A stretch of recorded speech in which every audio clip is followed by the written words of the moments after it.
अब इधर समस्त देवी देवता राजा हिमाचल के द्वार पर पहुंच गए बारात लेकर के। अब देवी देवता सबसे पहले कौन पहुंचे? इंद्र। इंद्र पहुंचे।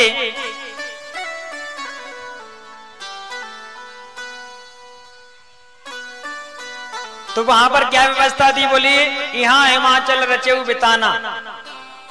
हिमाचल के यहाँ पर इंद्र सबसे पहले अपने सभी समस्त साथीगणों के साथ में, मंत्रियों के साथ में पहुंचे।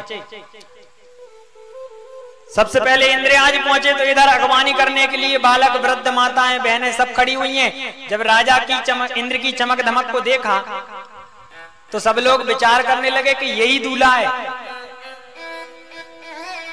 कुछ बुजुर्गों ने बोला भैया अपने मन से क्यों तुम विचार कर रहे कि यही दूल्हा है? बालकों को बुलाया, जाकर के पता करके आओ दूल्हा है कि नहीं है। तो दो बालक जाते हैं, जाकर के पूछा किससे? इंद्र से। बोले महाराज एक बात पूछे, गुस्सा मत होना। बोले हाँ पूछो। बोले दूल्हा आप ही हो का? बोले नहीं हम दूल्हा नहीं, दूल्हा तो पीछे आ रहे हैं, हम तो उनके सेवक हैं। लोगों ने मन में विचार किया जब सेवक इतना सुंदर है तो दूल्हा कितना सुंदर होगा। मन में विचार कर रहे हैं।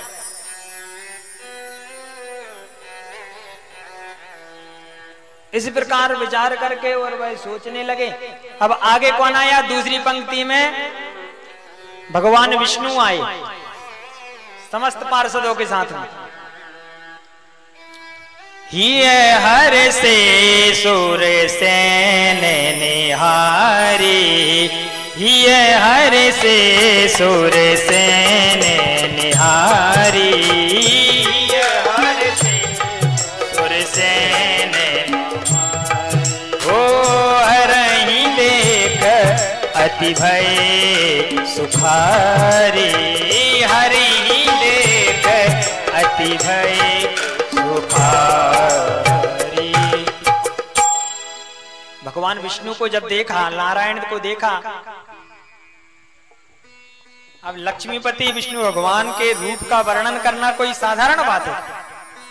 उनको देख करके तो अच्छे अच्छे मोहित हो जाते हैं। तो लोगों को लगा यही दूल्हा है, तो जाकर के कहा है अभी भी संशय है, पहले जाकर के पूछ करके आओ।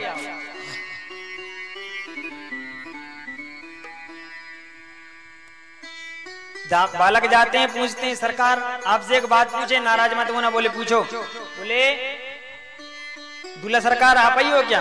बोले नहीं नहीं हम नहीं है दूल्हा सरकार। तो आप कौन हो महाराज? बोले भगवान बोले दूल्हा सरकार के हम मित्र हैं। बच्चे कहते हैं वाह,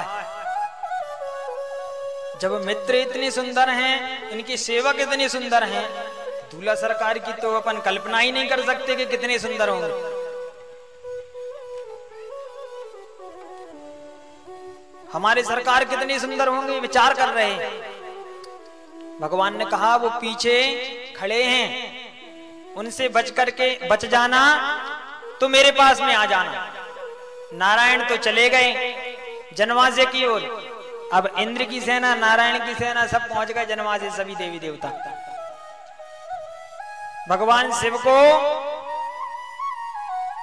का वो विकराल समाज भूत प्रेत डाकिनी पिशाचिनी विचित्र आवाज निकाल रहे हैं। अब तो महाराज जो भूत हैं वो भूत ही की आवाज में बात कर रहे हैं। तो नाचही गावही गीत परम तरंगी भूत सब, और देखत अति विपरीत बोलहि बचन विचित्र विधि। सब नाच रहे हैं, गा रहे हैं, सब विचित्र प्रकार की भाषाएं बोल रहे हैं महाराज, और भोलेनाथ के गुणों का गान कर रहे हैं। क्या बोल रहे हैं? बम बम भोले, बम बम भोले, हर हर महादेव। अपनी भाषा में बोल रहे हैं, उनकी कोई भाषा अपन समझ थोड़ी पाते क्या बोलते। जयकारा लगा रहे हैं अगवानी करने के लिए महाराज। जैसे ही भगवान का वह विकराल रूप देखा, किसने? अगवानी करने वालों ने, जो स्वागत के लिए खड़े थे। जितने हाथी घोड़ा थे महाराज वो सब वहां से भाग गए, दूर दूर तक नजर नहीं आ रहे। विचित्र वह समाज, और हद तो तब हो गई। देखो भगवान के समाज में देश से तो भूत आए, लेकिन विदेश से भी भूत आए। अब भूत सारे विश्व से आए तो महाराज जो भारत के भूत थे वो बम बम महादेव बोल रहे, हर हर महादेव बोल रहे, और विदेशों से जो भूत आए थे वो बोल रहे हाय हाय हाय हाय। तो अपनी संस्कृति और अपनी सभ्यता का असर भूत प्रेतों पर भी रहता है। अगवानी करने वाले जो बोले भगवान ये कैसी बारात है, और हद तो तब हो गई जब एक बराती अगवानी करने के लिए महाराज पास आकर, अगवानी करने वाले के पास में एक भूत गया और उससे पूछता है महाराज भैया जन्माशा कहाँ है, अपनी भाषा में उसने बोला। जो अगवानी करने के लिए खड़ा था बोले महाराज जहां तुम ठहर जाओ वही जन्माशा, जहां तुम रुक जाओ वहीं जन्माशा है तुम्हारे लिए।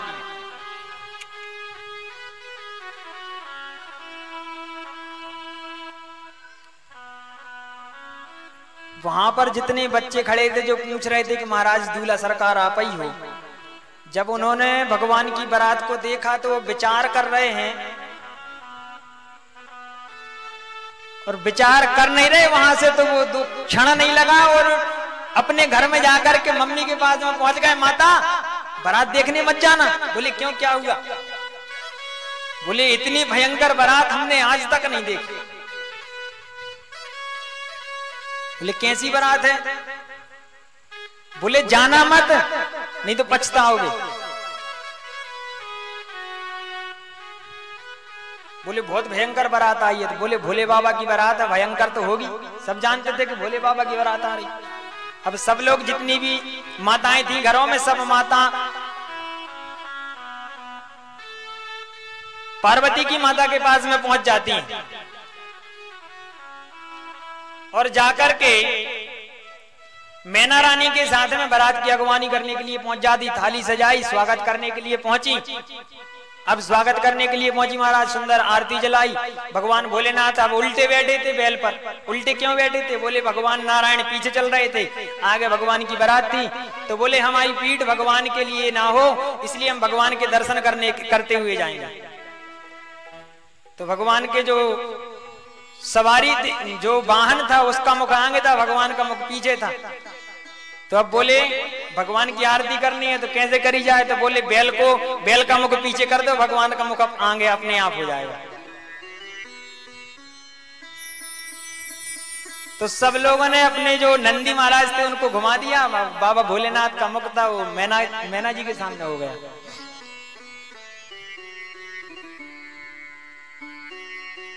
अब भोले बाबा की आरती उतार रही मैना रानी, तो एक बार आरती उतारी तो जो आरती की लपट थी वो नागराज को लगी। नागराज ने अपना मुख जो था वो पीछे को कर लिया थोड़ा सा, कि भोले बाबा जब शांत हैं तो अपन भी शांत रहो, ससुराल में आए। एक बार कुछ नहीं बोला, लेकिन रानी मैना नहीं मानी। दूसरी बार फिर उन्होंने आरती उतारी, सुन फुफकार मार दी।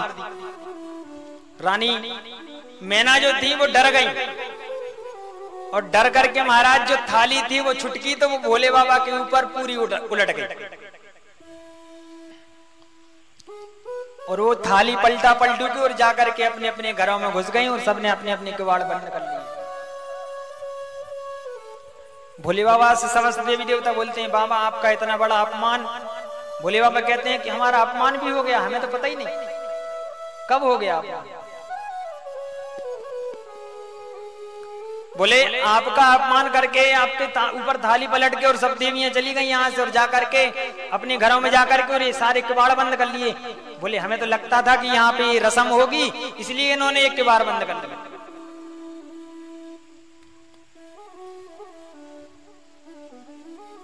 लेकिन बाद में नारद जी ने रानी मैना को समझाया। रानी मैना के भय को क्षण भर में नारद जी ने समाप्त कर दिया, और मैना जी से कहा कि मैना जी, जिसको आप अपनी बिटिया समझ रही है ना, असल में वो आपकी बिटिया नहीं है। बोले कौन है? वो सारे जगत की माता है। कौन? अरे मैना सत्य सुनहु मम बानी, जगदम्बा तब सुता भवानी। बोले साधारण कोई बालिका नहीं है, ये स्वयं जगदम्बा है, भवानी है।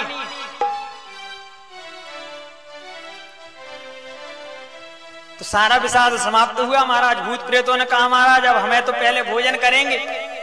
बोले क्यों? बोले विवाह होए सो होए, और जब होने होए सो होए, बाद में होए पहले होए हमें मतलब नहीं है।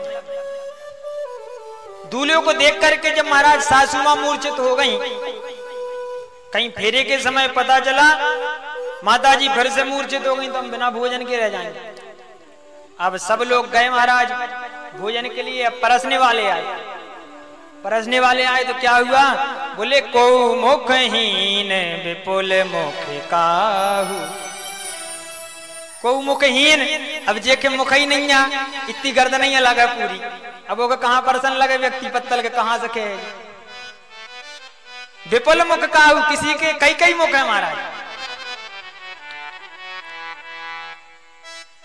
तो पत्तल वो परस रहे थे, तो जिसके मुख थे उसको परस दी और जिसको नहीं था उसको छोड़ दिया और आगे बढ़ गया। तो जिसका मुख नहीं था वो बोलता है कि महाराज मुझे तो पत्तल दो, मुझे तो पत्तल दो। अब वो बोला तो जिसके मुख थे वो बोलता है भैया तुमने इसको पत्तल दी नहीं।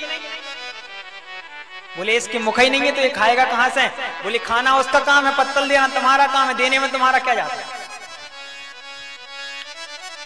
ठीक है भैया। अब उसने परस दी। अब एक को देखा महाराज चारों तरफ मुख ही मुख लगे घेर के, विपुल मुख काहू। अब जितने मुख लगे थे उसने चारों तरफ गोल गोले उतनी पत्तल परस दी। पत्तल तो परस दी।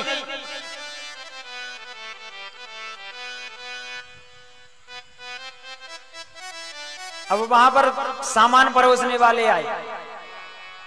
तो सामान परोसने वालों ने क्या किया?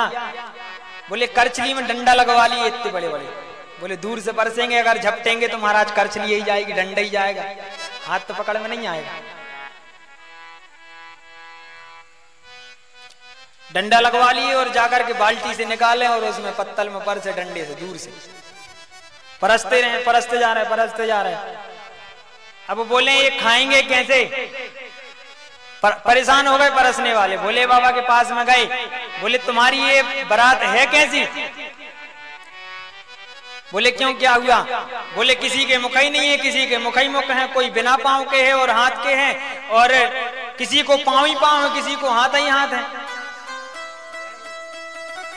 तो बोले ये कैसी बारात लेकर के आए हो? बोले समस्या क्या है? बोले हम खाना परस रहे हैं तो हम समझ में नहीं आ रहा कि हम परसे कहां। भोले बाबा ने कहा एक काम करो, इकट्ठा ले जाके रख दो, वो खुद अपने हिसाब से खा लेंगे। तो महाराज भगवान ये बफर का जो सिस्टम चला ना आज का नहीं है, स्टैंडर्ड में आज आया है, लेकिन ये आज का नहीं है। भगवान भोलेनाथ की विवाह से आरंभ हो गया था। ले जाकर के सब इकट्ठा रख दिया, सब भूत प्रेत मजे से खा रहे हैं और बढ़िया महाराज मस्ती से झूम रहे हैं, भगवान भोलेनाथ के विवाह का आनंद ले रहे हैं। इधर भगवान भोलेनाथ का विवाह बड़े ही सुंदर भाव से माता पार्वती के साथ में संपन्न हुआ।